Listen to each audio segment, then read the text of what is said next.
I met him through the disability movement when we started the Norfolk Coalition of Disabled People in about '96, and he was a representative from Durham. And then over time he became a very close friend.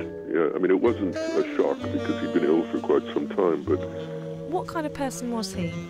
He was ebullient, he was wise, patient, dogged, a lovely man, very supportive of all the people that worked with him.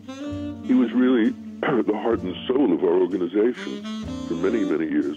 And it seems that although, as you say, that he wasn't very well, that didn't put him off. He sort of was fighting tirelessly, wasn't he? Right to the end. I mean, he was, I mean, when I would go in to see him, and, you know, I wanted to talk about, you know, personal things and various other things, and he seemed to be more interested in the issues going around for older people and for disabled people and what was happening with the coalition. And I know that Harold Bodmer, the head of social care, went to see him, community care, went to see him, and he was lobbying Harold from his deathbed about, you know, changes he wanted to see made, and he was talking about, you know, what needed to be improved in the hospital for disabled people.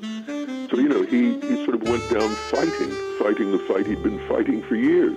Fighting for lots of other people. Absolutely. And he had come to terms with his own death a long time ago, you know, when it was first diagnosed.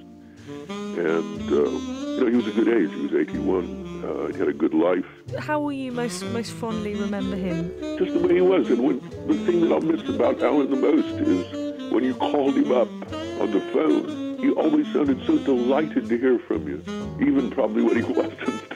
You know, he was just, and that was his ebullience. You know, he was a tough customer, but very tough and soft, you know, which is a very strange thing to say about anybody, but he was, there's a Yiddish word for it, which I'm sure everybody in Norfolk will not understand, but a mensch, and he was a real mensch.